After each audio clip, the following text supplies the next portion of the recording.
Welcome to IAC. So ఇక్కడ మనకి RRC group D 4th October shift 1 general awareness questions మనం discuss చేద్దాం. Okay, so first question ఇక్కడ, which country participated with India in the second edition of Dust Link 2 of a joint military exercise that was held in March 2021 at Uttarakhand. So ఈ సంవత్సరం ఉత్తరాఖండ్లో జరిగిన ఏదైతే మనకి dust link అనే exercise ఉందో second edition, అది ఏ కంట్రీతో పార్టిసిపేట్ చేసింది అని అడుగుతున్నారు. అండ్ ఒకటి వచ్చేసి మనకి థాయిలాండ్, అండ్ రెండోది వచ్చేసి అజబెకిస్తాన్, అండ్ కజకిస్తాన్, మంగోలియా అని చెప్పేసి ఉన్నాయి. సో మనకి జనరల్గా చాలా ఫేమస్ ఎక్సర్సైజ్లో వన్ ఆఫ్ ద ఎక్సర్సైజ్గా చాలా ఫేమస్ యుద్ధ విన్యాసాల్లో ఇంపార్టెంట్ యుద్ధ విన్యాసంగా నొమాడిక్ ఎక్సర్సైజ్ అనే దాన్ని చెప్తాం. నొమాడిక్. సో ఈ ఎక్సర్సైజ్ అనేది జనరల్గా ఇండియా ఆల్రెడీ ఎప్పుడో స్టార్ట్ చేసింది. ప్రతి సంవత్సరం కూడా ఈ నొమాడిక్ యుద్ధ విన్యాసం అనేది మనం ఏ కంట్రీతో చేస్తామంటే మంగోలియాతో సెలబ్రేట్ చేయడం జరుగుతుంది. మంగోలియా ఆర్మీ లేదా మంగోలియా కంట్రీ, ఇండియా కంట్రీ రెండు కలిసి సంయుక్తంగా నిర్వహించే యుద్ధ విన్యాసాన్ని మనం నొమాడిక్ యుద్ధ విన్యాసం అని చెప్పేసి పిలుస్తాం. అలాగే మంగోలియా యొక్క క్యాపిటల్, రాజధాని కూడా గుర్తుపెట్టుకోండి, woollen barter. So woollen barter అనేది మంగోలియా యొక్క రాజధాని. సో అది నెక్స్ట్ వచ్చేటప్పటికి మనకి కజకిస్తాన్ అని ఉంది, కైజింద్ అని చెప్పేసి ఇంకొక ఎక్సర్సైజ్ ఉంది మనకి, కైజింద్ అని చెప్పి. So Kazind exercise. So Kazakhstan, India, so ఆ రెండు కూడా కంబైన్గా నిర్వహించే ఎక్సర్సైజ్ని మనం కజింద్ అని చెప్పేసి పిలవడం జరుగుతుంది. సో అది. అండ్ నెక్స్ట్ వచ్చేటప్పటికి అజబెకిస్తాన్ అండ్ థాయిలాండ్ అని ఉన్నాయి. సో ఇందులో మనకి ముఖ్యంగా కావాల్సింది అజబెకిస్తాన్ అనమాట. ఎందుకంటే అజబెకిస్తాన్తో ఈసారి ఇండియా ఉత్తరాఖండ్లో ఏ యుద్ధ విన్యాసం నిర్వహించింది అంటే Dust Link. So option B is the correct answer. అలాగే అజబెకిస్తాన్ యొక్క మనకి క్యాపిటల్ ఏదైతే ఉందో దాన్ని కూడా గుర్తుపెట్టుకోవాలి, తష్కంట్ అంటాం. సో తష్కంట్ అనేది అజబెకిస్తాన్ యొక్క క్యాపిటల్, రాజధాని. సో ఇక్కడే మనం డస్ట్ లింక్ అనే యుద్ధ విన్యాసం, డస్ట్ లింక్ యుద్ధ విన్యాసం వచ్చేసి అజబెకిస్తాన్తో, అండ్ నెక్స్ట్ నొమాడిక్ అనే యుద్ధ విన్యాసం వచ్చేసి మంగోలియాతో, అండ్ ఇంకోటి వచ్చేసి మనకి యుద్ధ అభ్యాస్ అని చెప్పేసి ఉంటుంది. యుద్ధ అభ్యాస్ అనే ఎక్సర్సైజ్ వచ్చి మనం యూఎస్ఏతో కండక్ట్ చేయడం జరిగింది. అలాగే వజ్ర ప్రహార్ అని చెప్పేసి ఇంకొక ఎక్సర్సైజ్ ఉంటుంది. ఈ వజ్ర ప్రహార్ అనే ఎక్సర్సైజ్ మనం ఎవరితో కండక్ట్ చేసాము అంటే, so that is also USA. వజ్ర ప్రహార్, యుద్ధ అభ్యాస్, ఈ రెండింటిని కూడా మనం వాళ్ళతోనే కండక్ట్ చేయడం జరిగింది యూఎస్ఏతో. అలాగే నెక్స్ట్ వచ్చేటప్పటికి ఇంద్రా అని చెప్పేసి ఇంకొక ఎక్సర్సైజ్ ఉంది. సో ఈ ఇంద్రా వచ్చేటప్పటికి ఇండియా అండ్ రష్యా, సో ఇండియాతోటి రష్యాతోటి మనం కండక్ట్ చేసిన ఎక్సర్సైజ్ని ఇంద్రా అని చెప్పేసి అంటాం. వజ్రప్రహార్, యుద్ధ అభ్యాస్, ఈ రెండు కూడా యూఎస్ఏతో అని చెప్పేసి గుర్తుపెట్టుకోవాలి. And the next one nomadic exercise వచ్చేటప్పటికి మంగోలియాతో, అండ్ కజిన్ అనేది వచ్చేటప్పటికి కజకిస్తాన్తో, డస్ట్ లింక్ వచ్చేటప్పటికి మనకి అజబెకిస్తాన్తో. అండ్ ఇంకొక ఎక్సర్సైజ్ ఈ సంవత్సరం ఇండియా దేనితో నిర్వహించిందో కూడా చూడాలి. ఎక్సర్సైజ్ షీల్డ్ అని చెప్పేసి ఇంకొకటి ఉంది. సో ఎక్సర్సైజ్ షీల్డ్ అనే యుద్ధ విన్యాసం Indian navy and Sri Lanka and Maldives, ఈ మూడు కూడా ఈ సంవత్సరం సంయుక్తంగా కలిసి నిర్వహించినవి ఏవి అంటే మనకి ఈ యుద్ధ విన్యాసంగా గుర్తుపెట్టుకోవాలి, మాల్దీవులు, శ్రీలంక అండ్ ఇండియా. సో దాని పేరే ఎక్సర్సైజ్ షీల్డ్గా చెప్తాం. అదే ఇండియా అండ్ రష్యా అయితే దానిని ఇంద్రాగా చెప్పచ్చు. సో ఇలా థాయిలాండ్కి ఆల్రెడీ మీకు క్యాపిటల్ తెలుసు. సో థాయిలాండ్ క్యాపిటల్ వచ్చేసి మనం బ్యాంకాక్గా చెప్తాం. సో ఇవి కొన్ని యుద్ధ విన్యాసాలు మీరు గుర్తుపెట్టుకోవాల్సినవి. అలాగే ఇండియన్ నేవీ డే, సో దాన్ని గుర్తుపెట్టుకోండి. 4th December అనేది ఇండియన్ నేవీ డేగా ఉంటుంది. Indian army day 15th January అనేది ఇండియన్ ఆర్మీ డే కింద గుర్తుపెట్టుకోవాల్సి ఉంటుంది. And the next one 8th October Indian air force day. So 8th October Indian air force day, వాయుసేన దినోత్సవం. 15th Jan ఆర్మీ దినోత్సవం. 4th December నావికా దినోత్సవం. So ఇవి important డేస్గా చెప్పచ్చు. మీకు Jan 26th రిపబ్లిక్ డే అని తెలుసు. అలాగే November 26th కూడా గుర్తుపెట్టుకోవాలి. సో November 26th వచ్చేటప్పటికి మనకి కాన్స్టిట్యూషనల్ డే అంటాం. రాజ్యాంగ దినోత్సవం ఎప్పుడు అంటే November 26th. సో ఇది అండి ఓవరాల్గా. బట్ ఇక్కడ మాత్రం ఆన్సర్ వచ్చేసి ఆప్షన్ బి అవుతుంది. అలాగే అక్కడ నెక్స్ట్ వచ్చేటప్పటికి మనకి ఉత్తరాఖండ్ అని ఉంది, చూసారా. ఈ సంవత్సరం ఈ డస్ట్ లింక్ అనే ఎక్సర్సైజ్ మనకి ఉత్తరాఖండ్లో జరిగింది. అయితే ఉత్తరాఖండ్కి నూతన చీఫ్ మినిస్టర్గా, నూతన ముఖ్యమంత్రిగా ఎవరు అపాయింట్ అయ్యారో కూడా అవసరం కాబట్టి పుష్కర్ సింగ్ ధామీ. ఇలాంటి ఎగ్జామ్స్లో మనం బేసిక్స్ని చాలా మిస్ అవుతూ ఉంటాం. సో బేసిక్స్ని ఎక్కువగా గుర్తుపెట్టుకోవాలి. పుష్కర్ సింగ్ ధామీ అనే పర్సన్ మనకి ఉత్తరాఖండ్కి చీఫ్ మినిస్టర్గా ఉన్నారు. అలాగే గవర్నర్గా ఉత్తరాఖండ్కి ఉన్నది ఎవరు అంటే మనకి బేబీ రాణి మౌర్య. సో బేబీ రాణి మౌర్య ఎవరైతే ఉన్నారో సో ఆవిడ ఉత్తరాఖండ్కి గవర్నర్గా ఉన్నారు. అలాగే మనకి ఫారెస్ట్ రీసెర్చ్ ఇన్స్టిట్యూట్ అంటాం. ప్రతి సంవత్సరం కూడా ప్రతి 2 సంవత్సరాలకు ఒకసారి మనకి అటవీకి సంబంధించిన రిపోర్ట్స్ అనేవి రిలీజ్ అవుతాయి. దానికి సంబంధించి ఫారెస్ట్ రీసెర్చ్ ఇన్స్టిట్యూటే ఈ వర్క్ అంతా చేస్తుంది. అలాంటి forest research institute head quarters వచ్చేసి మనకి ఎక్కడుందంటే డెహ్రాడూన్ అనే ప్రాంతంలో ఉంది. సో డెహ్రాడూన్ కూడా మనకి ఎక్కడుందంటే ఉత్తరాఖండ్లో ఉంది. సో ఇవి గుర్తుపెట్టుకోవాలి. అలాగే ఉత్తరాఖండ్లో మనకి ఇంపార్టెంట్గా పుట్టిన రివర్ ఏది అంటే గంగా నది లేదా భాగీరథిగా గుర్తుపెట్టుకోండి. సో ఇవి ఓవరాల్గా మనం ఎగ్జామ్లో ఈ పాయింట్స్ని కవర్ చేయాల్సి ఉంటుంది. అండ్ మోస్ట్లీ కరెంట్ అఫైర్లో ఉన్న యుద్ధ విన్యాసాన్ని గుర్తుపెట్టుకోండి. అండ్ చీఫ్ మినిస్టర్ గవర్నర్ కూడా చాలా ఇంపార్టెంట్ కాబట్టి సో వాళ్ళని కూడా గుర్తుపెట్టుకోవాల్సి ఉంటుంది. నెక్స్ట్ వన్ చూద్దాం. నెక్స్ట్ వచ్చేటప్పటికి who among the following was called as a iron chancellor. So వీళ్ళల్లో ఐరన్ ఛాన్సలర్ అని చెప్పేసి ఎవరిని పిలుస్తారని అడుగుతున్నారు. లైక్ నెపోలియన్ బోనపార్టీనా, చెంజిస్ ఖాన్నా, లేకపోతే ఓటోవాన్ బిస్మార్కా, లేకపోతే అడల్ఫ్ హిట్లరా అని. సో ఆన్సర్ వచ్చేసి బిస్మార్క్. సో ఓటోవాన్ బిస్మార్క్ ఎవరైతే ఉన్నారో సో ఈయనని ఐరన్ ఛాన్సలర్ అని చెప్పేసి పిలవడం జరుగుతుంది. అలాగే ఈ నెపోలియన్ బోనపార్టీ కానీ, జెంజిస్ ఖాన్ కానీ, అడల్ఫ్ హిట్లర్ గురించి మనకి ఆల్రెడీ తెలుసు. సో ప్రపంచంలో అండ్ 2వ ప్రపంచ యుద్ధంలో ఎస్పెషల్లీ వీళ్ళందరూ కూడా ఫేమస్ పర్సన్స్ అని. అయితే మనం ఇక్కడ గుర్తుపెట్టుకోవాల్సింది దీనికి రిలేటెడ్గా ఈ నెపోలియన్ బోనపార్టీలో మనకి తెలుసుకోవాల్సింది ఏంటంటే భారతదేశపు నెపోలియన్ అని చెప్పేసి ఎవరిని పిలుస్తారు, ఇండియన్ నెపోలియన్ అని ఎవరిని పిలుస్తారు అంటే సముద్రగుప్తుని పిలుస్తారండి. అది గుర్తుపెట్టుకోవాల్సి ఉంటుంది. సో ఇండియన్ నెపోలియన్ అని చెప్పేసి సముద్రగుప్తుని పిలుస్తారు.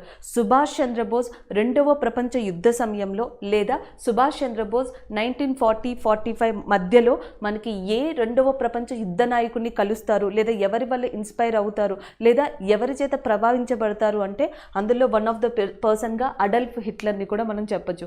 సో అడల్ఫ్ హిట్లర్ యొక్క పార్టీ లేదా ఆయన యొక్క సిద్ధాంతం ఏది అంటే నాజిజంగా చెప్తాం. సో నాజిజం అనేది అడల్ఫ్ హిట్లర్ యొక్క వన్ ఆఫ్ ద సిద్ధాంతంగా లేదా ఆయన యొక్క నమ్మిన పార్టీ కింద కూడా చెప్పడం జరుగుతుంది. సో ఇలా ఇవి గుర్తుపెట్టుకోవడానికి ఛాన్స్ ఉంటుంది. చెంజిస్ ఖాన్ ఎస్పెషల్లీ చెంజిస్ ఖాన్ ఎవరైతే ఉన్నారో సో మంగోల్ రాజ్యానికి సంబంధించిన పర్సన్ లేదా మంగోల్ వంశానికి సంబంధించిన పర్సన్. అయితే ఈ మంగోలులు 2 రకాలుగా ఉంటారు. మంగోల్స్ 1, మంగోల్స్ 2 అంటాం. సో చెంజిస్ ఖాన్ టైంలో మంగోల్స్ ఉన్న టైంలో భారతదేశంలో ఏ వంశం పాలిస్తుంది అంటే ఢిల్లీ సుల్తానేట్ పాలిస్తుంది. సో అదొకటి గుర్తుపెట్టుకోవాల్సి ఉంటుంది. అండ్ నెక్స్ట్ వన్ చూద్దాం. The Indian Space Research Organization created the world's 3rd largest hypersonic wind tunnel in. So మనకి ప్రపంచంలోనే 3వ హైపర్సోనిక్ టన్నెల్ని విండ్ టన్నెల్ని ఎక్కడ స్టార్ట్ చేసింది ఇస్రో అని అడుగుతున్నారు.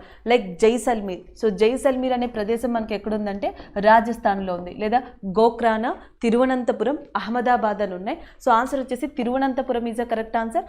Option C is a correct one. So ఇటీవల కేరళలోని తిరువనంతపురం అనే ప్రాంతంలో మనకి 3rd లార్జెస్ట్ హైపర్సోనిక్ విండ్ని మనకి ఇస్రో స్టార్ట్ చేయడం జరిగింది. So option C is a correct one. అలాగే విండ్ ఎనర్జీ ఏదైతే ఉందో సో ఈ విండ్ ఎనర్జీ లేదా విండ్ మిల్స్లో భారతదేశంలోనే ప్రముఖ స్థానంలో ఉన్న లేదా టాప్ స్థానంలో ఉన్న స్టేట్ ఏది అంటే that is a Tamil Nadu. So ఇది తమిళనాడు మనకి టాప్ ప్లేస్లో ఉందని చెప్పేసి గుర్తుపెట్టుకోవచ్చు.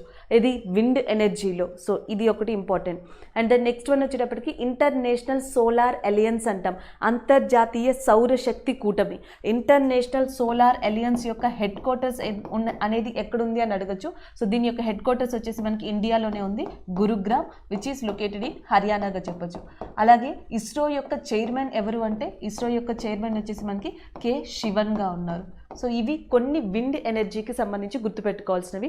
అలాగే తమిళనాడులో మనకి ఇంపార్టెంట్ న్యూక్లియర్ పవర్ ప్లాంట్ కూడా ఉంది. దాని పేరు కుడాన్కులం న్యూక్లియర్ పవర్ ప్లాంట్. ఇటీవల న్యూస్లో ఉంది. ఇటీవల వార్తల్లో నిలిచిన కుడాన్కులం న్యూక్లియర్ పవర్ ప్లాంట్ అనేది అణుశక్తి కేంద్రం అనేది ఎక్కడ ఉంది అంటే దట్ ఈజ్ ఇన్ తమిళనాడు.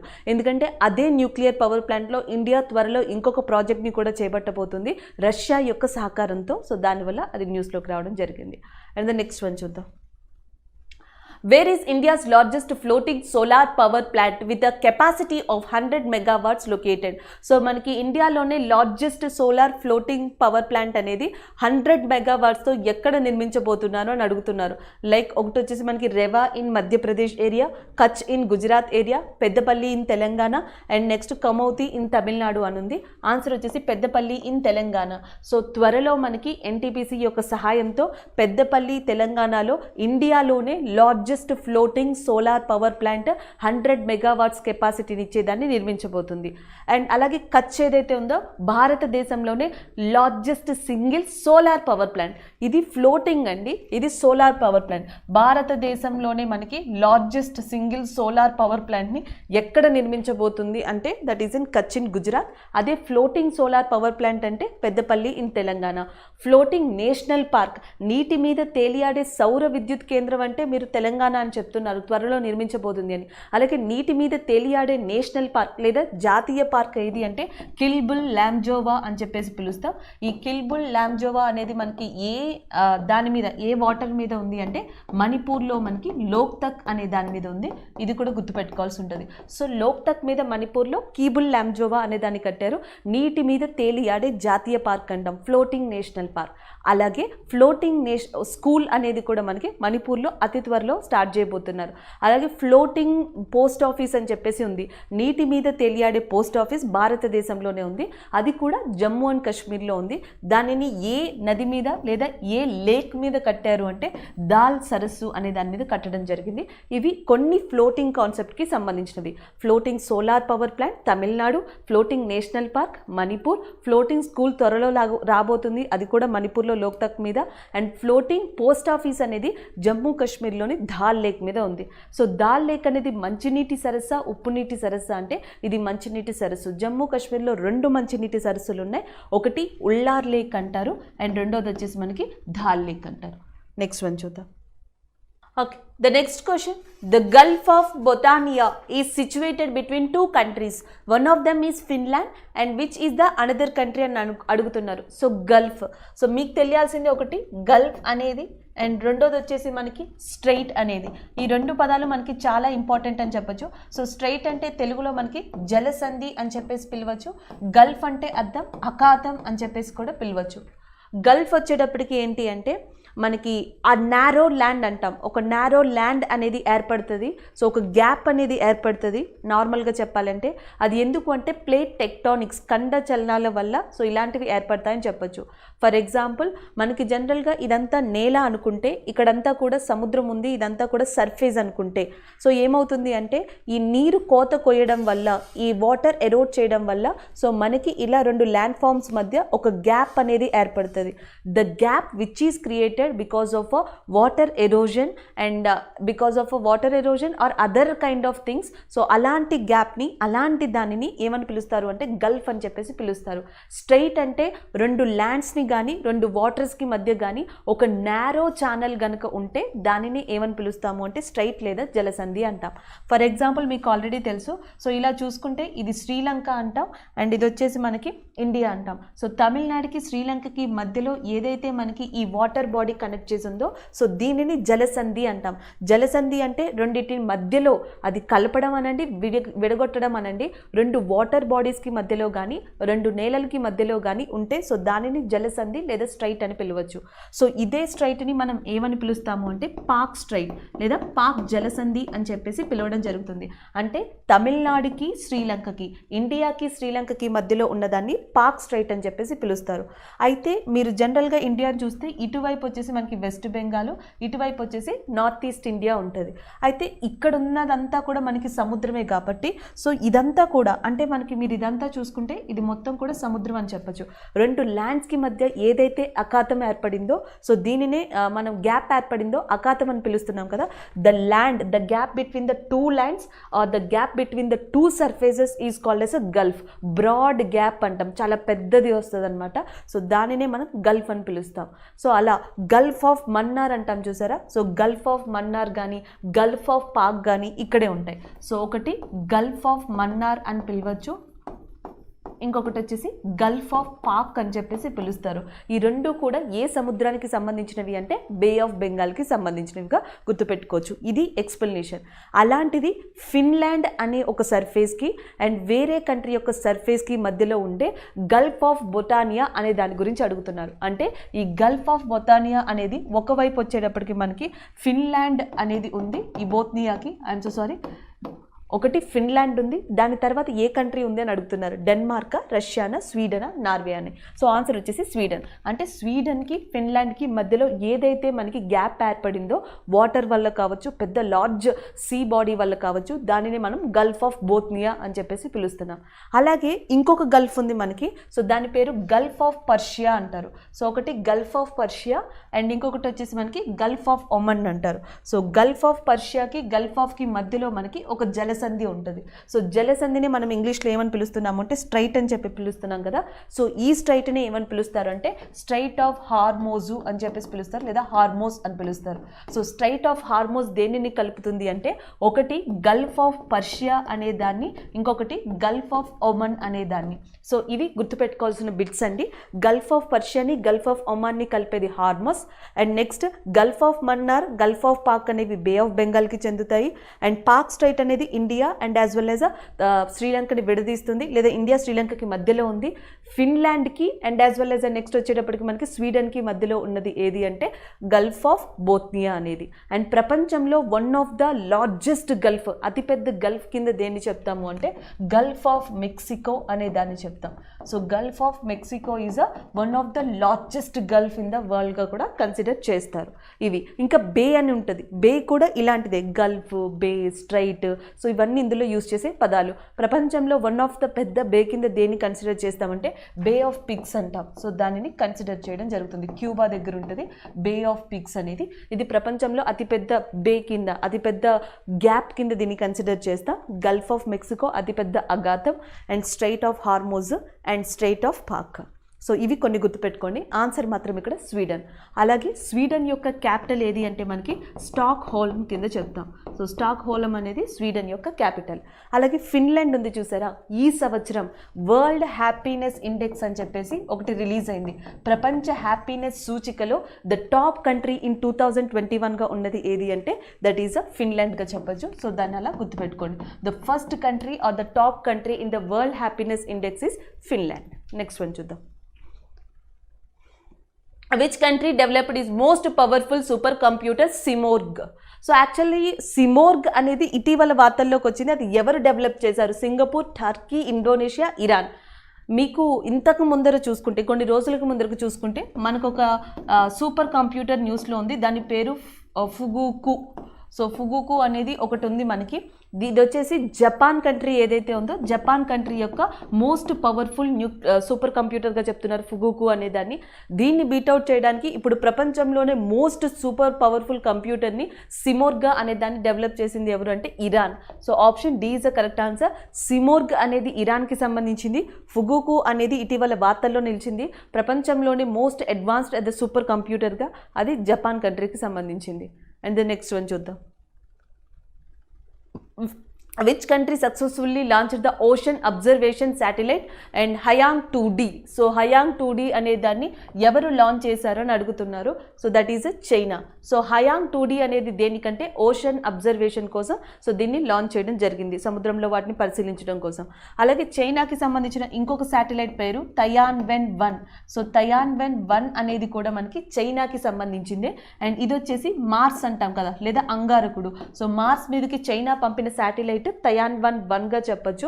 అలాగే నెక్స్ట్ వచ్చేటప్పటికి లాంగ్ మార్చ్ 5B అనే రాకెట్ని ఇటీవల యూజ్ చేసిన కంట్రీ ఏది అంటే చైనా. అన్ఫార్చునేట్లీ అది కంప్లీట్గా ఫెయిల్ అయిందని చెప్పొచ్చు. లాంగ్ మార్చ్ 5B ఇటీవల ఫెయిల్ అయింది, అది చైనాకి సంబంధించిన రాకెట్.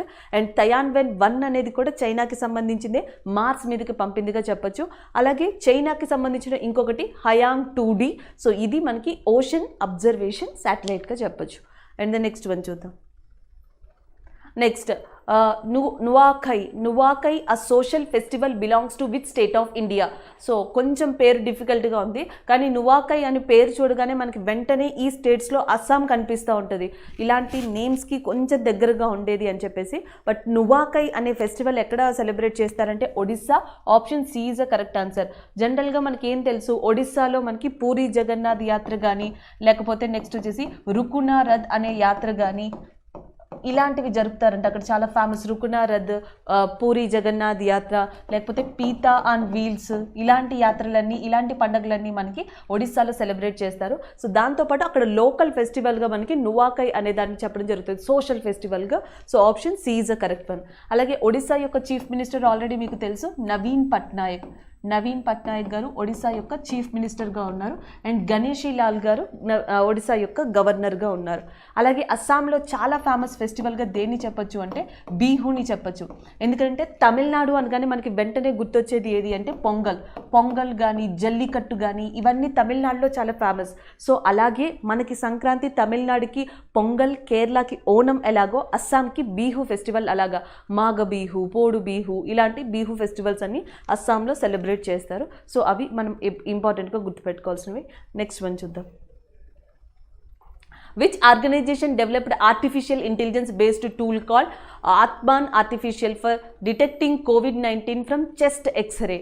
సో మనకి చెస్ట్ ఎక్స్రేస్ ద్వారానే కోవిడ్-19ని డిటెక్ట్ చేయడం కోసం ఆత్మాన్ ఆర్టిఫిషియల్ ఇంటెలిజెన్స్ అనే ఒక ప్లాట్ఫామ్ని ఎవరు డెవలప్ చేశారని అడుగుతున్నారు. Like ISRO, ICMR, CSIR, DRDO. ఒకటి గుర్తుపెట్టుకోండి, మనకి మోస్ట్లీ చాలా వరకు 2 ప్లాట్ఫామ్స్ కాంట్రిబ్యూట్ చేశాయి. అది ఆక్సిజన్ ప్లాంట్స్ కావచ్చు, లేకపోతే పీపీఈ కిట్స్ కావచ్చు, లేకపోతే నెక్స్ట్ పల్స్ ఆక్సిమీటర్స్ కావచ్చు, టెస్టింగ్ కిట్స్ కావచ్చు. ఇవన్నీ కూడా ఎయిదర్ డిఆర్డిఓ నుంచి వచ్చాయి లేదా ఇండియాకి సంబంధించిన పలు ఐఐటి యూనివర్సిటీస్ వీటిని డెవలప్ చేశాయి. ఇక్కడున్న ఆత్మన్ ఆర్టిఫిషియల్ ఇంటెలిజెన్స్ని డెవలప్ చేసింది DRDO. Option D is a correct one. అలాగే దీనికి ప్రస్తుతం హెడ్గా ఉన్నది ఎవరు అంటే G Satish Reddy. So G Satish Reddy గారు దీనికి ప్రస్తుతం మనకి హెడ్గా ఉన్నారు. సో ఈ డిఆర్డిఓనే ఆత్మన్ ఆర్టిఫిషియల్ ఇంటెలిజెన్సీ అనే సాఫ్ట్వేర్ని డెవలప్ చేసింది చెస్ట్ ఎక్స్రేస్ ద్వారా కోవిడ్-19ని డిటెక్ట్ చేసేందుకు. అలాగే ఐఐటి హైదరాబాద్ ఆల్రెడీ మనం చాలాసార్లు డిస్కస్ చేసుకున్నాం. ఇది వచ్చేసి మనకి కోవి హోమ్ అనే దాన్ని డెవలప్ చేయడం జరిగింది. సో నెక్స్ట్ వచ్చేటప్పటికి భారత్ బయోటెక్ అనేది కోవాక్సిన్ని డెవలప్ చేసింది. సో ఇవి కొన్ని గుర్తుపెట్టుకోవాలి. అలాగే సెరమ్ ఇన్స్టిట్యూట్ అనేది ఏం డెవలప్ చేయనుంది అంటే గ్రీన్ వ్యాక్సిన్ని డెవలప్ చేయనుంది. అలాగే నెక్స్ట్ క్యూబా వచ్చేటప్పటికి కాంజుగేట్ వ్యాక్సిన్ అనేది డెవలప్ చేయనుంది. సో ఇవి కొన్ని మనం గుర్తుపెట్టుకోవాల్సినవి. నెక్స్ట్ వన్ చూద్దాం. What is the first carbon neutral airport in Asia Pacific region? మొత్తానికి మనకి ఏషియా పసిఫిక్ రీజియన్లోనే ఫస్ట్ కార్బన్ న్యూట్రల్ అంటే కార్బన్ ఎమిషన్స్ ఏవైతే ఉంటాయో, ఉద్గారాలు ఏవైతే ఉంటాయో అవి ఎక్కువ అవ్వలేదు, తక్కువ అవ్వలేదు, న్యూట్రల్ అయిపోయినాయి అని చెప్పేసి. సో న్యూట్రల్గా నిలకడగా ఉన్నాయి అని ఏ ఎయిర్పోర్ట్ని డిక్లేర్ చేశారని అడుగుతున్నారు. Thiruvananthapuram international airport, Chhatrapati Shivaji international airport in Maharashtra, and Kempegowda international airport in Karnataka, Indira Gandhi international airport in Delhi. Answer వచ్చేసి Indira Gandhi international airport. Option D is the correct one. So ఇది ఒక అచీవ్మెంట్ అని చెప్పాలి. ఒకటి గుర్తుపెట్టుకోండి, 2020లో ఒక ఇంటర్నేషనల్ ఆర్గనైజేషన్ ఇచ్చిన రిపోర్టు ప్రకారం మోస్ట్ పొల్యూటెడ్ క్యాపిటల్గా ఉన్నది, మోస్ట్ పొల్యూటెడ్ రాజధానిగా ఉన్నది ఢిల్లీ. మన తర్వాత నెక్స్ట్ ప్లేస్లో ఉన్నది ఢాకా, బంగ్లాదేశ్కి సంబంధించింది. అయితే అలాంటి రిపోర్ట్ వచ్చిన తర్వాత కూడా ఇటీవల వచ్చిన దాని ప్రకారం లేదా ఆసియా పసిఫిక్ ప్రాంతంలో ఉన్న డేటా ప్రకారం మోస్ట్ లేదా first carbon neutral airport in ఏషియాగా ఉన్నది ఏది అంటే Indira Gandhi international airport from the ఢిల్లీగా చెప్పొచ్చు. ఈ రెండు అక్కడికి సంబంధించిన న్యూస్లే. అలాగే ఢిల్లీ యొక్క చీఫ్ మినిస్టర్గా అరవింద్ కేజ్రీవాల్ ఉన్నారు. ఢిల్లీ గవర్నర్గా ఉన్నది అనిల్ బైజాల్. నెక్స్ట్ వన్ చూద్దాం. PM Modi announces how much prime minister cares fund for kids orphaned due to COVID-19. So COVID-19 కారణంగా ఎవరైతే అనాథలు అయ్యారో సో అలాంటి వాళ్ళకి ఎంత మనీని ఎలకేట్ చేస్తామని చెప్పారని అడిగారు. Like 5 lakhs, 10 lakhs, 15 lakhs, 20 lakhs అని 10 లక్షలు. సో 10 లక్షల రూపాయలని ఎవరైతే కోవిడ్ కారణంగా అనాథలయ్యారో సో ఆర్ఫన్ అయ్యారో అలాంటి చైల్డ్ కోసం అందిస్తామని PM కేర్ ఫండ్ నుంచి సో ఇటీవల ప్రస్తావించడం జరిగింది. Option B is a correct one. పలు స్టేట్లు చాలా మట్టికి మనకి ఏమంటారు ఒక ఫినాన్షియల్ అసిస్టెన్స్ని ఇవ్వడానికి స్టార్ట్ అయ్యాయి. లైక్ అస్సాంలో మనకి బాల సేవ అని చెప్పేసి ఒక ప్రోగ్రామ్ని స్టార్ట్ చేశారు, బాల్ సేవ ఇన్ అస్సాం. సో దాంట్లో ఏంటి అంటే మంత్కి వచ్చేటప్పటికి 3,500 రూపీస్ని ఇవ్వడం జరుగుతుంది.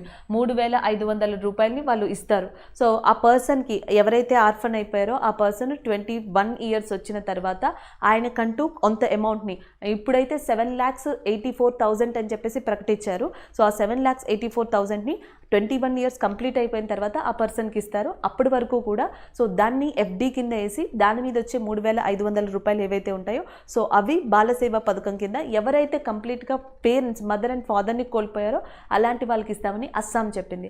అలాగే నెక్స్ట్ మనకి రాజస్థాన్ కూడా రావడం జరిగింది. సో రాజస్థాన్ కూడా కోవిడ్ ఆర్ఫన్ పథకం కింద మనకి ఎవరైతే ఆర్ఫన్ చైల్డ్ ఉన్నారో సో వాళ్ళకి నెల నెల కూడా 2,500 రూపీస్ని ఇవ్వడం జరుగుతుంది. సో దాంతోపాటు 5 lakhs రూపీస్ని వాళ్ళు 18 ఇయర్స్ వచ్చిన తర్వాత ఇవ్వడం జరుగుతుంది. సో ఇలాంటి పథకాలతో Rajasthan, Assam, Jammu Kashmir and prime minister care fund ఇవన్నీ వచ్చాయని చెప్పొచ్చు. అండ్ ద నెక్స్ట్ వన్ చూద్దాం. In which of the following oceans Republic of Seychelles located? So మనకి సీషెల్స్ అనేది ఎక్కడుంది అని అడుగుతున్నారు. లైక్ పసిఫిక్ ఓషనా, ఇండియన్ ఓషనా, అట్లాంటిక్ ఓషనా, ఆర్కిటిక్ ఓషనా అని. ఆన్సర్ వచ్చేసి Indian ocean is the correct answer. Option B is the correct one. So Seychelles అనేది మనకి ఇండియన్ ఓషన్లో ఉంది. అలాగే ఇటీవల బ్లూ బాండ్ని ప్రకటించిన ఫస్ట్ కంట్రీ కూడా ఏది అంటే సీషెల్స్గా చెప్పొచ్చు.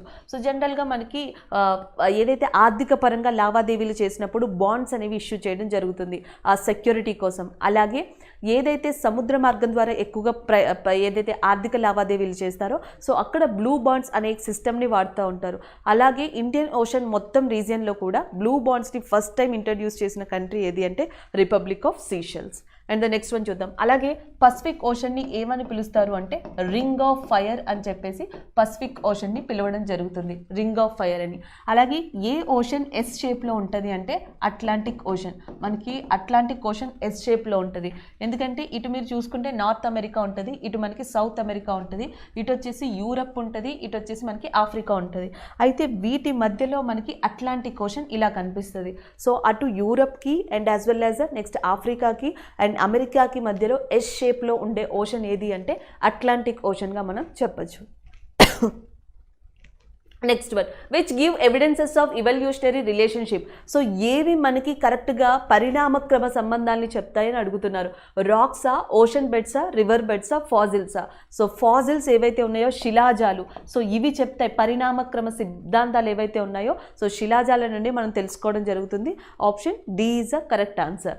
అండ్ నెక్స్ట్ వన్, రాక్స్ అంటున్నారు కాబట్టి మనకి రాక్స్ అనేవి కంప్లీట్గా ఎన్ని రకాలుగా ఉంటాయంటే 3 టైప్స్లో ఉంటాయి. ఒకటి ఇగ్నియస్ రాక్స్ అని చెప్పేసి పిలుస్తాం, అండ్ రెండోది వచ్చేటప్పటికి మెటార్మోర్ఫిక్ రాక్ అని పిలుస్తాం, అండ్ మూడోది వచ్చేటప్పటికి సెడిమెంటరీ రాక్ అని పిలుస్తాం. Igneous, metamorphic, sedimentary. దీనినే అగ్నిశిలలు అని చెప్పేసి పిలుస్తారు, అండ్ వీటినే రూపాంతర శిలలు అంటారు, వీటిని అవక్షేపణ శిలలు అంటారు. అవక్షేపణ శిలలు లేదా సెడిమెంటరీ రాక్కి ఎగ్జాంపుల్గా శాండ్ స్టోన్ అనే దాన్ని చెప్పచ్చు. అండ్ మెటార్మోర్ఫిక్కి ఎగ్జాంపుల్గా మనం మార్బుల్ని చెప్పచ్చు, మార్బుల్ పాలరాయి, అలాగే ఇది ఇసుక రాయి. అండ్ ఇగ్నియస్ రాక్కి ఎగ్జాంపుల్గా మనం గ్రానైట్ లాంటి దాన్ని చెప్పచ్చు. సో ఇవి టైప్స్ ఆఫ్ రాక్స్, వాటి examples. And the next one చూద్దాం. Which of the following teams has bagged the first ICC World Test Championship title? So first time ICC Championship title ని గెలుచుకుంది ఎవరని అడుగుతున్నారు. ఆన్సర్ ఆల్రెడీ మీకు తెలుసు, New Zealand. So New Zealand దీన్ని గెలుచుకోవడం జరిగింది. అలాగే ఐసీసీ యొక్క హెడ్ క్వార్టర్స్ అనేది మనకి ఎక్కడుంది అంటే అబుదాబిలో ఉంది. అలాగే నెక్స్ట్ వచ్చేటప్పటికి ఐసీసీ T20 అనేది నెక్స్ట్ ఎక్కడ నిర్వహించబోతుంది అంటే ఒకటి యూఏఈలో అండ్ రెండోది వచ్చేసి ఒమన్లో నిర్వహించబోతుంది. సో ఇవి మనం గుర్తుపెట్టుకోవాల్సింది. అండ్ నెక్స్ట్ వన్ చూద్దాం. అలాగే 2032 ఒలింపిక్ గేమ్స్ అనేవి ఎక్కడ జరగబోతున్నాయి అంటే సో అవి వచ్చేసి మనకి ఆస్ట్రేలియాలో జరగబోతున్నాయి. అలాగే ఇండియాకి వచ్చేటప్పటికి 2021 ఖేలో ఇండియా యూత్ గేమ్స్ అనేవి ఎక్కడ జరగబోతున్నాయి అంటే హర్యానా ఇన్ పంచకులాలో జరగబోతున్నాయి. సో ఇవి మనం మోస్ట్లీ గుర్తుపెట్టుకోవాల్సినవి. నెక్స్ట్ వన్ చూద్దాం. What is the rank of India in IMD's World Competitiveness Index 2021? So world competitiveness ఇండెక్స్లో ఇండియా యొక్క ర్యాంక్ ఎంత అంటున్నారు. లాస్ట్ ఇయర్ ఈ ఇయర్ కూడా ఇండియా యొక్క ర్యాంక్ ఎంత అంటే 43. Option B is a correct one. So India యొక్క ర్యాంక్ మనకి వరల్డ్ కాంపిటేటివ్నెస్ ఇండెక్స్లో 2020లో 2021లో కూడా 43లోనే ఉంది. Option B is a correct one. So next one, which of the following sports S V Sunil related to అని అడుగుతున్నారు. Like cricket, badminton, hockey, table tennis. So ఆయన హాకీకి సంబంధించిన వ్యక్తి. Option B is the correct one. So SV Sunil అనే person స్పోర్ట్స్కి చెందిన వ్యక్తి and ఆ స్పోర్ట్స్లో హాకీకి సంబంధించిన వ్యక్తి. ఈసారి హాకీకి సంబంధించిన పలు పర్సన్స్ న్యూస్లో ఉన్నారు. ఫర్ ఎగ్జాంపుల్ హాకీకి సంబంధించి బల్బీర్ సింగ్ ఎవరైతే ఉన్నారో ఆయన న్యూస్లో ఉన్నారు. ఎందుకంటే బల్బీర్ సింగ్ యొక్క నేమ్ని పంజాబ్లోని ఒక హాకీ స్టేడియంకి ఇవ్వడం జరిగింది. పంజాబ్లో మొహాలీ హాకీ స్టేడియం అని ఉంది, దాన్ని Balbir Singh international hockey stadium కింద చేంజ్ చేశారు. అలాగే రీసెంట్గా ప్రముఖ హాకీ ప్లేయర్స్లో ఒకళ్ళైన కేశవ దత్ అనే పర్సన్ మరణించడం జరిగింది. అలాగే next, Indian hockey men's team అనేది మనకి ఒలింపిక్స్లో ఉత్తమ ప్రదర్శనని చూపిస్తుందని చెప్పాలి. అలాగే వరల్డ్ హాకీ టీమ్ ర్యాంకింగ్లో మనకి 3rd ర్యాంక్లో ఉంది మెన్స్కి సంబంధించిన కేటగిరీ. అలాగే ఎవరైతే మనకి ఇప్పుడు ప్రస్తుతం ఇండియన్ హాకీ టీమ్ కెప్టెన్ ఉన్నారో సో ఆయన పేరు వచ్చేసి మన్ప్రీత్ సింగ్. ఒలింపిక్ యొక్క ఓపెనింగ్ సెరమనీలో ఇండియా తరపున మేరీ కోమ్తో కలిసి ఫ్లాగ్ని రిప్రజెంట్ చేశారని చెప్పొచ్చు. And the next one, and name the winner of women's single title French open 2021 అని అడుగుతున్నారు. బెర్బోరా కెరిస్కోవా. సో బెర్బోరా కెరిస్కోవా ఎవరైతే ఉన్నారో 2021 ఫ్రెంచ్ ఓపెన్ టెన్నిస్ టైటిల్ విజేతగా నిలిచి ఉన్నారు. Option D is a correct one. అలాగే నెక్స్ట్ వచ్చేటప్పటికి వింబుల్డన్ వచ్చేటప్పటికి ఇంకొక పర్సన్ మనకి గెలిచారు. సో ఆమె పేరు కూడా ఒకసారి రివైజ్ చేయండి. వింబుల్డన్ గెలిచింది డిఫరెంట్ పర్సన్ అండ్ ఈ ఫ్రెంచ్ ఓపెన్ గెలిచింది మాత్రం బెర్బోవా కెరిస్కోవా. అండ్ వింబుల్డన్ నేనే చెప్తాను ఇక్కడ మీకు, ఆష్లీ బార్టీ. తర్వాత ఒకసారి మీరు రిఫర్ చేసుకోండి. ఆష్లీ బార్టీ అనే పర్సన్ ఎవరైతే ఉన్నారో 2021 వింబుల్డన్ మ్యాచ్ని గెలవడం జరిగింది. ఫ్రెంచ్ ఓపెన్ అయితే మాత్రం కెరిస్కోవా.